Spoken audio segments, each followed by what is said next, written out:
Presque fini. J'ai presque fini, donc peut-être vous allez me laisser faire une petite plaisanterie. Mais vous racontez une petite histoire. Pour moi, c'est l'histoire du mari jaloux et négligent. Donc, c'est un mari, disons qu'il est marié depuis 14 ans. Et au début, en fait, il faut être juste. Au début, le mariage marchait à peu près. Les premières années ont été bonnes et il y a eu des réalisations, des progrès réels.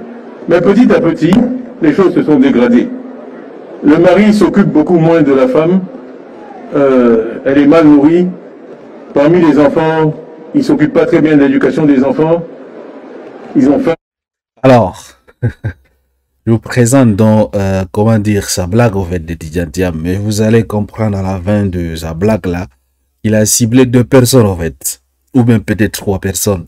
J'ai ma petite idée au fait. Dites-moi en commentaire. Donc, avant, n'est-ce pas, de suivre mon commentaire à moi en fait. Tidjane Thiam raconte un conte au métier d'Abossou. Le président Tidjane Thiam est un homme attaché à la tradition africaine. Le conte est un langage de sagesse. Mais par ce langage de sagesse, il a fait passer un message, en fait. Aux intelligents, ils vont comprendre. Si vous n'avez pas compris, à la fin de cette intervention, c'est juste 4 minutes. Et je vais vous dire de qui il s'agit, en fait. Les gens ont pris une balle perdue pour rien comme ça. Notez bien qu'il a mentionné le mot 14. 14 ans. Pendant 14 ans, un mari a négligé sa femme dans une relation qui a 14 ans.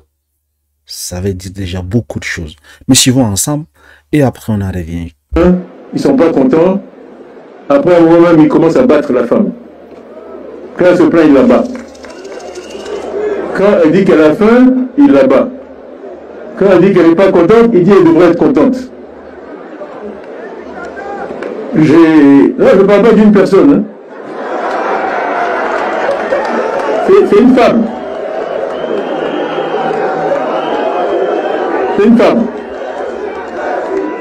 Une femme. C'est une petite histoire que j'ai inventée. Et quand elle se plaint, il dit, mais je veux pas les murs. Elle dit, mais j'ai faim. Il dit, si, tu vois pas comment les murs là sont jolis, la peinture est toute neuve.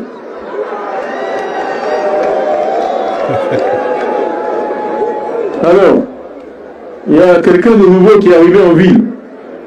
Et le cœur de la femme, maintenant, chaque fois qu'elle voit cette personne, le cœur lui bat.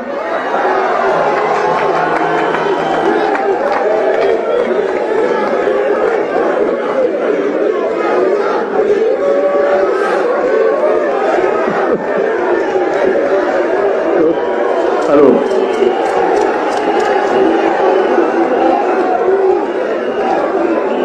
bon, on a tous des relations amoureuses.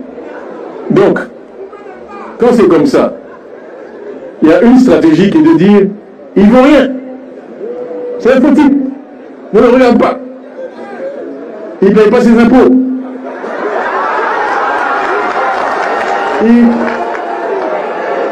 Il est parti pendant 23 ans. Il ne vaut rien. Il y a une autre stratégie qui est de mieux s'occuper de sa femme, lui offrir des fleurs, peut-être lui offrir de nouveaux vêtements, être plus gentil avec les enfants.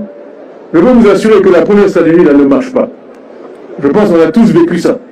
Si vous voulez même que votre époux ou épouse s'intéresse plus à cette personne, il faut continuer à attaquer cette personne tous les jours. Tout le monde sait ça, ça ne marche pas. Ça fait que accroître son intérêt. Je dis, ah bon, mais vraiment cette personne-là doit vraiment être intéressante parce que pour générer autant d'attaques, d'acrimonie, de critiques, hein, ça doit être quelque chose. Donc, peut-être elle a envie de partir.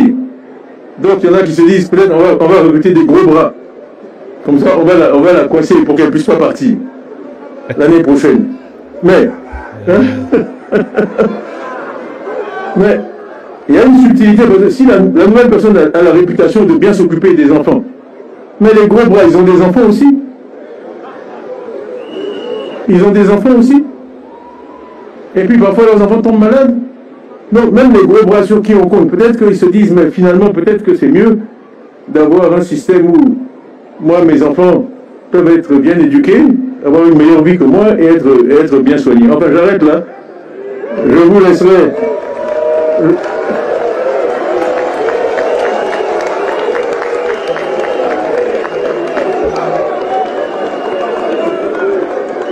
Mais je suis sérieux, hein, c'est vraiment pas une attaque personnelle.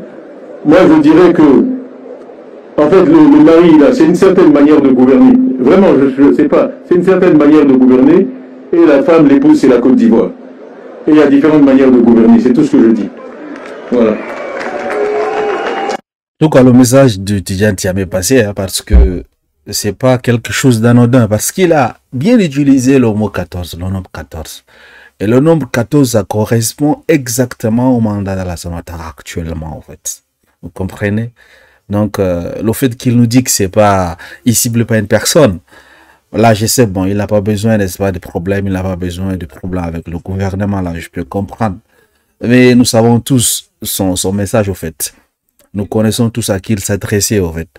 Donc, Alassane Ouattara a pris une balle perdue comme ça. Alors, la femme, c'est qui? Il a bien dit. La femme, c'est la Côte d'Ivoire. La femme, c'est le peuple, en fait. Donc, vous êtes là, au début de la relation, tout allait bien, vous vous occupez bien de votre femme. Et après 2-3 ans, vous vous en foutez. Dès que votre femme, dès que dans le peuple, en fait, la Côte d'Ivoire réclame qu'elle a faim, votre femme réclame qu'elle a faim, vous envoyez, n'est-ce pas, des hommes pour la battre, en fait. Donc, c'est-à-dire, vous envoyez des CRS, des policiers, des gendarmes. On enlève des gens encagoulés, on les amène, n'est-ce pas, à la prison, on mutile la population, on les fouette. C'est ça, au fait. Dès qu'on réclame nos droits, on nous tape. Dès qu'on réclame nos droits, on nous tape. On n'a pas à prononcer le nom d'une personne, si vous avez bien constaté. Donc, ça, ce sont mes propres analyses à moi, hein, en fait. Et il dit, la personne ne veut pas partir. Il y a une nouvelle personne dans la scène, dans un nouveau dragueur, en fait. Un nouveau gars, en fait, qui fait le clin d'œil à sa femme. Lui, il n'arrive pas à comprendre cela. Et, entre-temps, il y a plusieurs solutions, en fait, de sa femme, en fait. Ils utilisent la force, les critiques, et j'en passe. Dernièrement, Jean Libyen était sorti sur la toile pour critiquer Tidjane Thiam. Il est parti pendant 23 ans, il ne paie pas ses impôts. Bah, c'est clair, en fait. Il n'a pas besoin d'appeler le nom d'une personne. Toute personne qui suit l'actualité politique de la Côte d'Ivoire, c'est donc la deuxième personne qui est venue, n'est-ce pas, pour, comment dire, séduire dans la femme de la première, c'est-à-dire Alassane Ouattara, pour séduire le peuple, c'est Jean Libyen, en fait. Mais la méthode que lui utilise, et avec la méthode qu'Alassane Ouattara utilise, Tidjane Thiam dit que ça ne marchera pas, en fait. Donc, plus vous critiquez la personne, plus vous cherchez à taper dans l'amant de votre épouse, plus cette épouse-là, elle va être intéressée par cet amant-là. Elle va se dire dans sa tête, bah, si on le critique, on le tape, on l'emprisonne, on lui fait du mal, ça veut dire qu'il est intéressant. Vous savez comment sont les femmes. C'est la même chose avec la Côte d'Ivoire, en fait. Donc, et ils ne veulent pas partir. C'est-à-dire, Alassane Ouattara et son équipe, le RHDP, l'année prochaine. Mais ils ne peuvent pas maintenir cette relation entre lui et sa femme. De cette façon, parce qu'à chaque fois que ta femme réclame quelque chose, tu la bats, tu envoies des gendarmes. Comment est-ce que cette femme ne va pas fuir? Un matin, un bon matin, tu vas te réveiller.